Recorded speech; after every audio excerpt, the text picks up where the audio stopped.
Hey beauty, welcome back to my channel. Aujourd'hui, nous allons parler de l'hyperpigmentation, le plus gros problème de notre couleur de peau. Voilà. Je vais t'expliquer ici pourquoi ton savon Kojic, ton savon glutathione, ta crème éclaircissante que tu appliques depuis des années, depuis des mois, ne fonctionne pas. Ou bien ça fait semblant de nettoyer. Plus tard, ça revient encore à la surface. Voilà. Et si tu veux savoir comment traiter ton hyperpigmentation, je te demanderai de rester jusqu'à la fin. Et si cette thématique te parle, je te demanderai tout d'abord de liker et de partager, d'activer la petite cloche de notification si ce n'est pas encore fait et de t'abonner. Et puis, si c'est la première fois que tu me découvres, je suis Aïda, étudiante en formulation de cosmétiques basée en Chine à l'industrie mondiale par excellence. Je suis également une middle lady ou facilitatrice d'achat de marchandises en Chine. J'aide des personnes tous les jours ici à acheter leurs marchandises et à leur expédier à la destination de leur choix. Et si tu fais partie de ces personnes-là qui aimeraient travailler avec nous, si tu as besoin d'aide, va dans la barre de description où tu trouveras nos différents liens qui te conduiront dans nos catalogues, dans nos différents catalogues sur Telegram où nous postons les marchandises. Voilà. Sans plus tarder, nous allons donc commencer la vidéo. L'erreur que la plupart des personnes commettent, c'est de croire qu'une simple crème éclaircissante ou un savon éclaircissant suffisait à traiter définitivement leur hyperpigmentation. Or que non, c'est beaucoup plus profond que ça. La formation de la mélanine a jusqu'à 14 étapes qu'il faudrait comprendre. Voilà. Et donc, pour pouvoir comprendre cela, j'ai décidé donc de couvrir cette vidéo tout en vous faisant d'abord comprendre la différence entre les peaux noires et les peaux caucasiennes. Et puis, vous montrer comment se fait la formation de la mélanine, vous donner les causes de l'hyperpigmentation, vous donner également des méthodes à ne pas pratiquer pour traiter votre hyperpigmentation en tant que peau de couleur. Et enfin, les actifs et pourcentages que vous devez utiliser pour pouvoir traiter votre hyperpigmentation. Voilà. Et donc, les méthodes de traitement que l'on nous proposait avaient des effets secondaires qui pouvaient nous irriter fortement notre peau et pouvant aggraver ainsi notre hyperpigmentation à tel point que nous ne puissions plus la traiter. Ce genre d'hyperpigmentation est encore appelé hyperpigmentation du derme. Voilà. Avant de vous montrer le processus de formation de la mélanine, d'accord, on va d'abord faire la différence ici entre les peaux caucasiennes et les peaux noires. Visiblement, physiquement, ça se voit que on a une peau plus foncée que la leur et cela est dû à la présence de mélanine dans notre corps, voilà.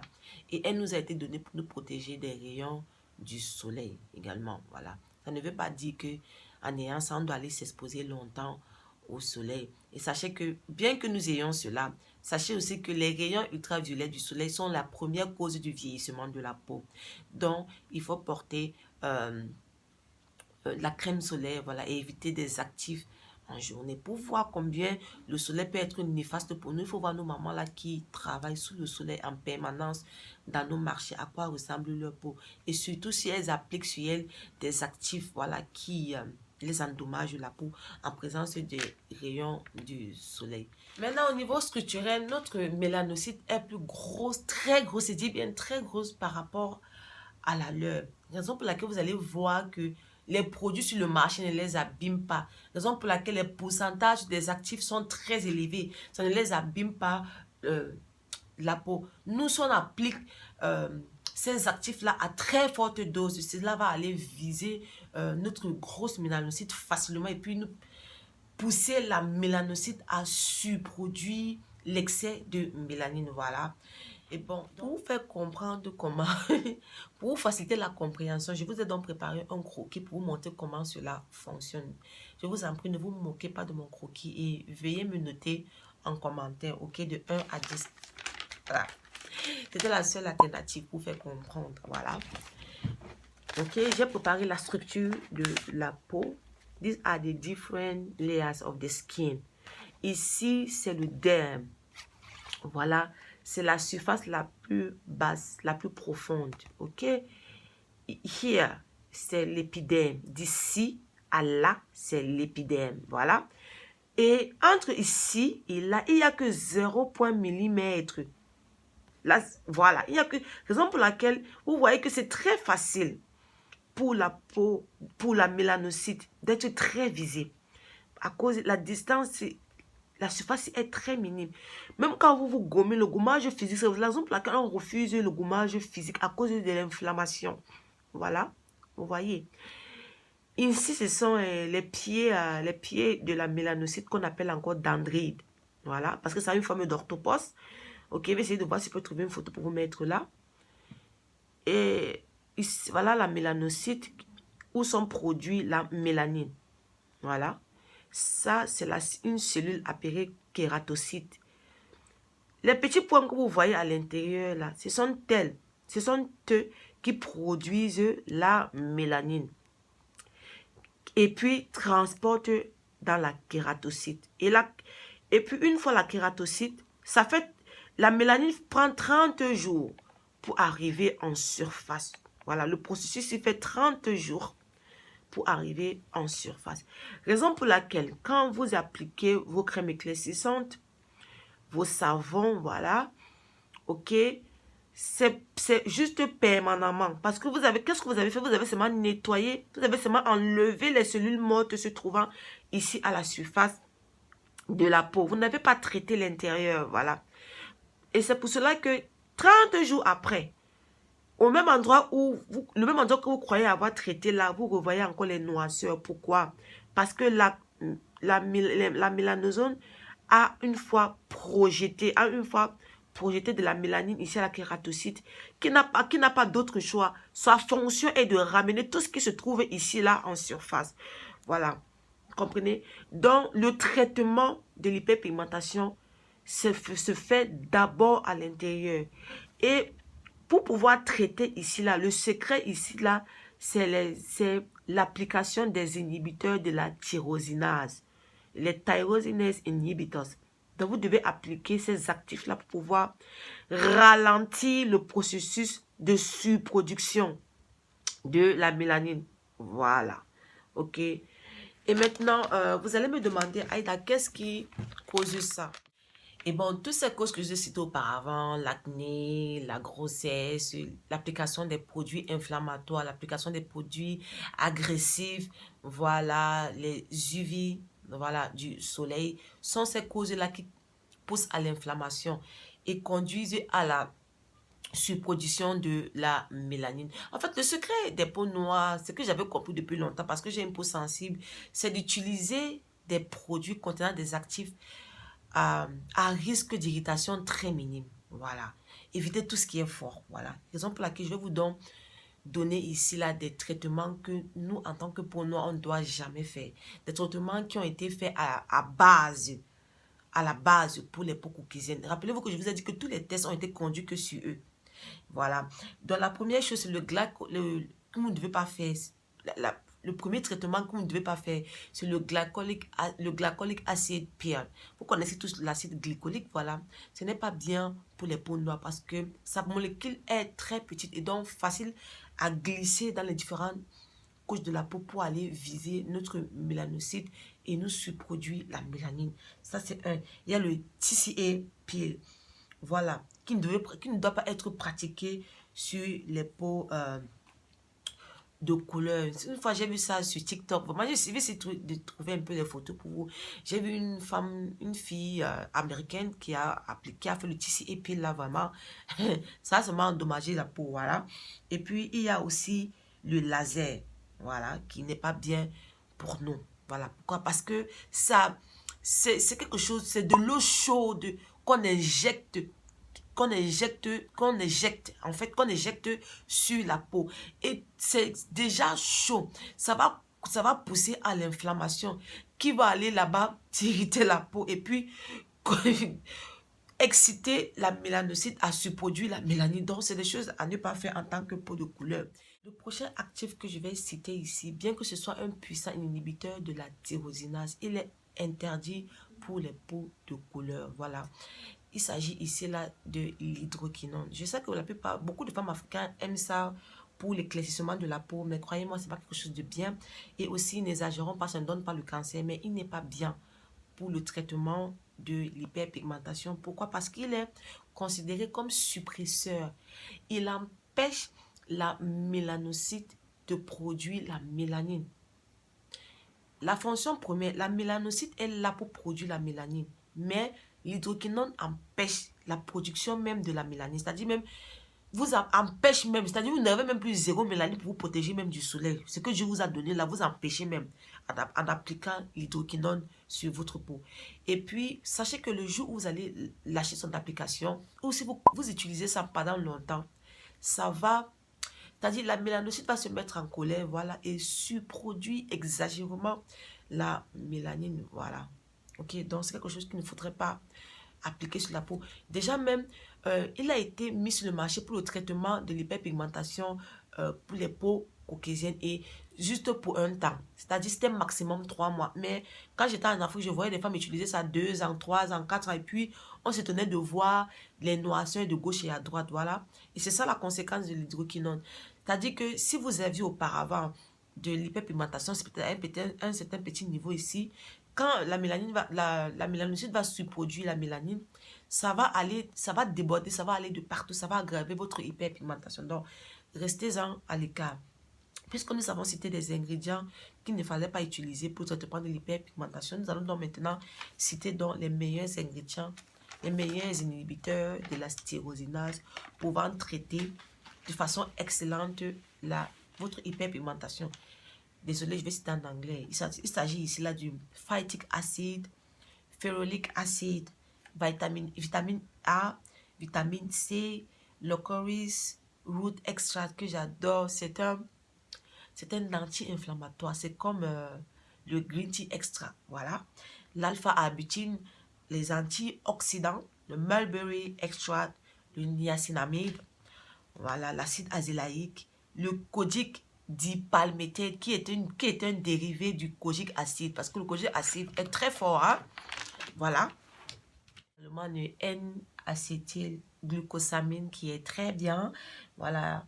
Il y a du concombre, voilà. Il y a du EGF phytol, voilà, et oligopeptide 51. Et maintenant, nous allons citer les différents produits contenant tous ces actifs, tous ces inhibiteurs de la tyrosinase que j'ai cités ici. C'est ce que vous attendez.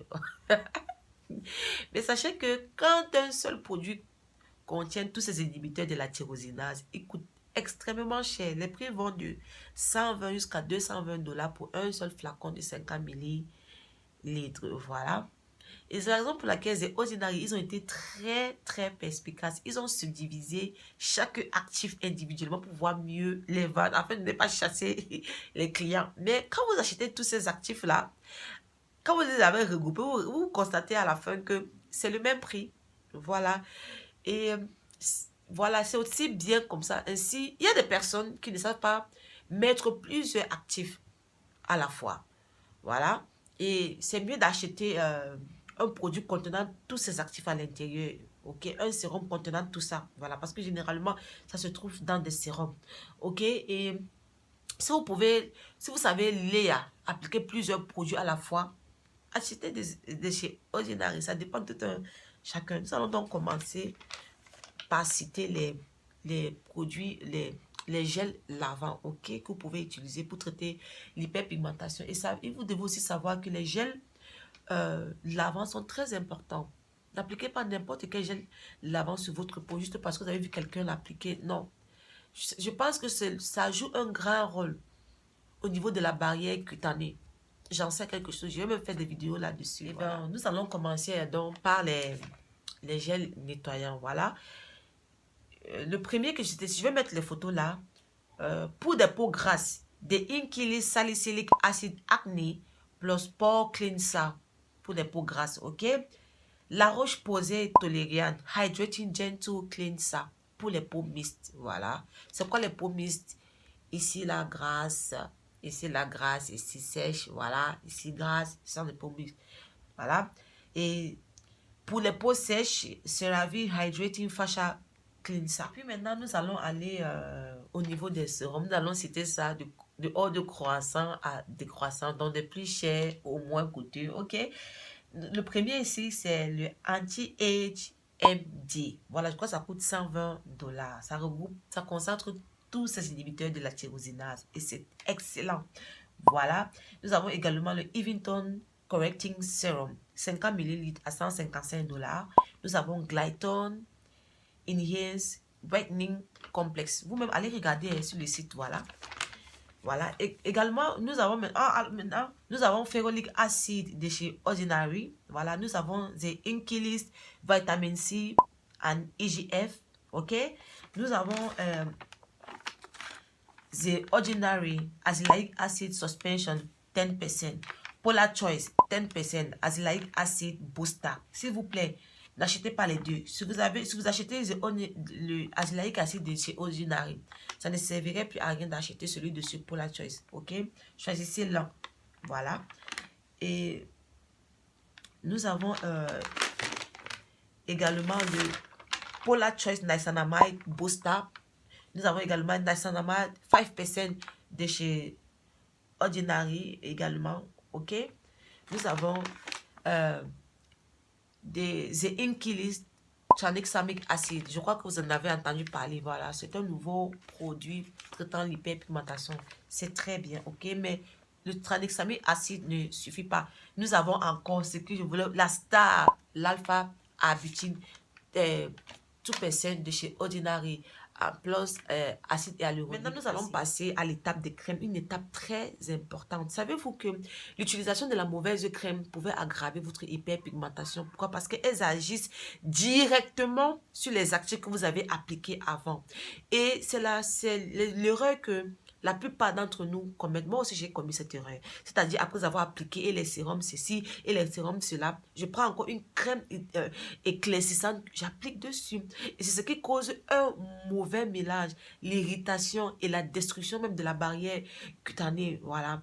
Et sachez que des personnes atteintes d'hyperpigmentation se doivent d'utiliser uniquement des crèmes riches en acides insaturés parce qu'elles pénètrent facilement les différentes couches de la peau pour aller agir sur les inhibiteurs de la tyrosine. Sachez qu'en appliquant les crèmes riches en acides gras insaturés, cela va permettre l'augmentation de la multiplication des cellules à la surface de la peau et diminuer le fonctionnement des inhibiteurs de la tyrosinase, tels que l'huile d'argan, l'huile de beurre de karité, l'huile d'avocat, le safflower oil, de l'huile de tournesol et l'huile d'amande douce. Alors que les acides gras saturés tels que l'acide palmitique et l'acide stéarique acide, ok, limitent la pénétration des ingrédients. Et ces deux acides, c'est ce qu'on retrouve beaucoup plus dans des crèmes éclaircissantes. Voilà, les crèmes mi-éclaircissantes. Concernant l'application du rétinol, mes chéris, s'il vous plaît, faites-le maximum 3 fois dans la semaine pour les forts. Moi, je ne le fais que 2 fois dans la semaine. Voilà. Et l'exfoliation, s'il vous plaît, optez, s'il vous plaît, pour le gommage chimique. Je vous en prie. Peut-être aujourd'hui, vous n'avez pas les conséquences. Mais quand vous allez commencer à prendre de l'âge, c'est là que vous allez comprendre. Voilà, il y aura des conséquences. Voilà. Je vous ai dit que tout ce qui était sur le marché a été fait. Les tests, essentiellement pour les peaux coquilles. Je suis même en train de formuler un bon gommage à base de niacinamide et riche en acide insaturé. Voilà. Moi, je suis en train d'appliquer ça pour voir d'abord les effets sur moi. Ce que j'applique. J'ai d'abord laissé le lait que moi j'applique là. Donc, je vais d'abord appliquer ça, même 1 mois, 2 mois, voir ses effets. Et puis, je vais mettre ça sur le marché pour vous, comme vous me l'avez recommandé. Bon, j'espère que la vidéo a été instructive. Si vous avez des questions, posez-les-moi en commentaire. Si vous avez des produits que vous avez à utiliser contre l'hyperpigmentation, des produits qui ont traité votre hyperpigmentation, je vous prie de me les mettre en commentaire afin que je puisse les recommander à d'autres. Et donnez-moi aussi la région où vous êtes afin que je puisse non seulement recommander ces produits à ces personnes-là, également référer même à l'endroit où vous comprenez un peu. Bon, on se dit à la prochaine. Je ferai, toute cette semaine, je vais faire seulement les vidéos sur l'hyperpigmentation, ok? Bisous. Love you all. Take care.